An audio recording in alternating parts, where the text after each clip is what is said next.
What's going on, everybody? King of Dragons 5000 here, coming at you with another figure review. Today we'll be having a look at the Mcfarlane Toys DC Multiverse Black Lantern Batman from DC's Blackest Night. And so here we have Black Lantern Batman posed and out of the packaging. Before we take a look at the figure, let's actually run through his accessories. Black Lantern Batman only comes with the arms of Articulation, which we'll have a better look at when he's all put together, as well as your common Mcfarlane display stand. Other than that, he doesn't come with any other accessories, so with that out of the way, let's move on to his details. So here we have a closer look at Black Lantern Batman, and Mcfarlane has done a really good job with this figure. Now there are some things that I think they could have done differently on this figure, but for the most part it is very accurate to the source material. I really do like the color scheme on this figure. He has this really nice dark blue, almost purple color scheme going on. I think the face is very menacing, and just like in the comic, he is very undead, which I really do like. I especially love the black eyes with the white irises, although that could have been done a little bit better. I know DC directed a much better job of painting the eyes, but overall I think the head sculpt looks really good. I do like the decaying flesh right here on his mouth, and I love the detailing they put on his teeth, although could be a little bit cleaner or messier. I don't know how you want to describe that. The tongue is actually sculpted really nicely. Overall, head sculpt is perfect, and I do like the fact that these ears do curl inward a little bit. That is how it was in the comic book. I don't know if that's out of packaging or if that's how it's supposed to be. I think this one's a little bit too far in, but yeah, overall looks really nice. So having a look at his cape, we're going to talk about the cape next. It has these spines that come out of the shoulders, which that is accurate to how he looked in Blackest Night. But Batman appeared for like maybe 4 panels?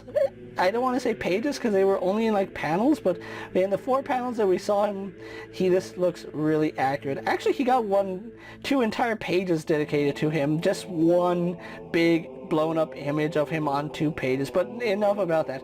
Really do like this cape. You can see it is very gnarly. You can see the edges on it look very decayed and torn up. Just the scallops on the cape, very messy, very broken up, and it's just done phenomenally. On the inside, we have some really nice detailing, almost like the cape was decayed and ran through the mud, which they should have really painted this brown. I think that would look so much better.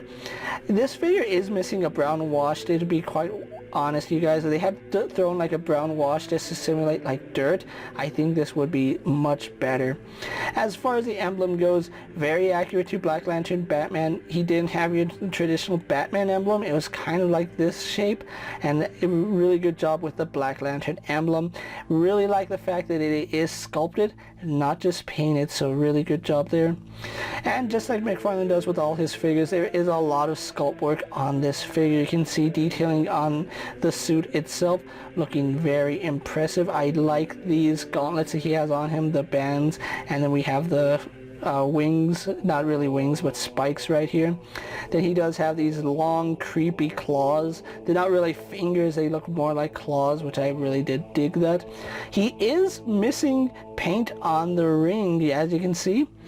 If the camera will focus, he does have the ring sculpted on, and it has that Black Lantern insignia in it. Just missing paint. I know a lot of people were saying he was missing the ring, but no, he actually does have the Black Lantern ring on him. It's just not painted.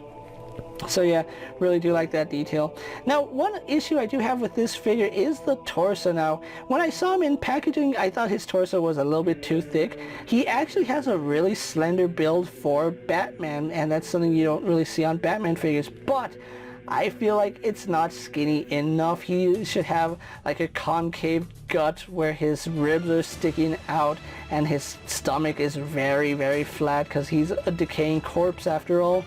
They did a good job sculpting this because he is thinner than most Batman figures. Don't get me wrong, I do like that, but I would love to see them lean more into the zombie aspect where he is just very frail looking. That would have looked so much better. Same with his arms, they're a little bit too big for the character. One thing that separates Black Lantern Batman from other Batman is that he didn't really have a utility belt. His utility pouches seemingly were on his outfit, and this is actually accurate. I don't know if it's accurate to the back, because we never saw the back of his suit, but the buckle in the front is accurate, followed by this Black Lantern. I don't want to say it's an insignia, but it's part of the Black Lantern uniform. So yeah, that is accurate. I do like the paintwork. It's really clean, really do like it. Does go all the way around his legs as it should. Then we go on to his boots, which just like his gauntlets have that tri-armor design on it. And he actually does have these scallops or spikes here on his boots, which again, that is very accurate to the comic book, and I really do like that. Really good job, really good colors. Again, my only gripe is that he seems a little bit too lively. He should be more on the corpsey side, but overall, really do like this figure. So with that out of the way, guys, let's actually have a Batman compared to other figures that you may have in your collection. Here we have Black Lantern Batman posed next to a Marvel Legends Cyclops and a DC Multiverse Superman. Here we have Black Lantern Batman posed next to a WWE Elite Scale figure and a Mezco 112 Collective Popeye the Sailor Man. Here we have Black Lantern Batman posed next to a Lightning Collection White Ranger and a Star Wars Black Series Mandalorian. And for one final comparison, here we do have the Mcfarlane Black Lantern Batman posed next to the Blackest Night DC Direct Black Lantern Batman. So with the comparisons out of the way, let's actually have a look at his articulation. Now, Batman does sport a double ball joint in the head, which that is impressive. Look at the range on that head going up and down, which is surprising because normally when Mcfarlane does a nice ball joint, it goes one way. This one goes both directions, so I do like that. He has some really gnarly head tilt, which is pretty necessary for his iconic posing. As far as his shoulders go, they are on ball joints, so they do peg into the body, so they move forward and back, up and down. They would go all the way around. As you can see, they are hindered by his cape going to the back. They do go about there, but the cape will always drag the arm back down. They do go out to the side really nicely. We have a bicep swivel, double hinge here at the elbow, giving us some really good range there. We do have a ball hinge here at the wrist, moving forward and back no problem, as well as rotating on that pin. We have a ball joint here at the torso, which does give him some surprisingly amount of good range, so I do like that, as well as rotate. Then we have another ball joint here at the waist, which does not really move all too well, so most of your movement is going to be at the upper torso, and he does rotate very nicely. Legs do kick forward to about right there, kick back to about right there, go out to the side, no problem. We don't have much of a thigh swivel, it's virtually non-existent, but we do have a double bend here at the knee, working really good. Then we have a swivel at the boot as well, or a swivel at the foot, a hinge in the ankle going back and forward facing pin for rocker ankle, and then of course we have that very generous toe hinge. So overall, Black Lantern Batman has some pretty good articulation. So with that out of the way, guys, let's actually get him posed for my final thoughts, and then we'll wrap up this review. And so here we have the Mcfarlane Toys Black Lantern Batman pose for my final thoughts, and overall really loving this figure. This is one of my favorite versions of Batman. Even though it's not the real Batman, it's still a very vicious, sinister looking Batman, and I absolutely love the concept behind Blackest Night. If you guys haven't read Blackest Night, I really do recommend you check it out. It's one of my favorite stories that DC has made in the past several years, and it's very good. I do recommend you read it. As far as this figure goes, Mcfarlane absolutely did a good job with this figure. I really did love the DC Direct version of Black Lantern Batman, but he is a little bit outdated in terms of articulation, and this one does fill the holes needed for that. Even though that figure still has a better sculpt, in my opinion, the torso looks a lot more zombified than this one. I think this one still has its own unique charm, and people who really love articulation are gonna love this version over the DC Direct version.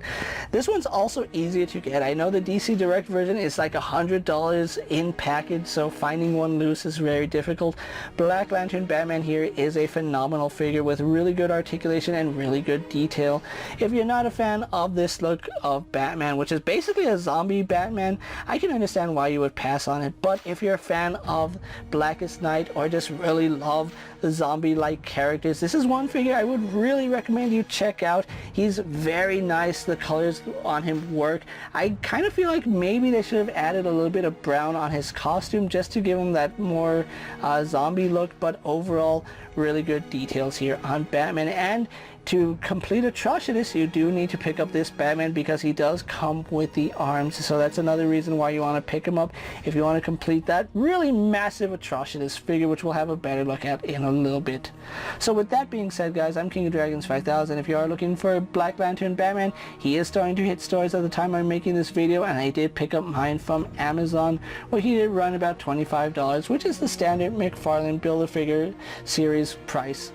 So with that being said, guys, I'm King of Dragons 5000. Don't forget to like this video, leave a comment, subscribe to my channel. Go ahead and check out all my other action figure reviews as well as all my other Mcfarlane DC Multiverse videos. Hopefully you find them informative. As always, if there's a figure you would like to see me review, let me know down in the comments, and if it's in my collection, I'll gladly have a look at it. While you're at it, check out my Instagram account for new and exciting action figure photos and videos, and as always, ring that bell to be notified every time I upload a video. Until next time, guys, I'll see you later. Take care, everyone.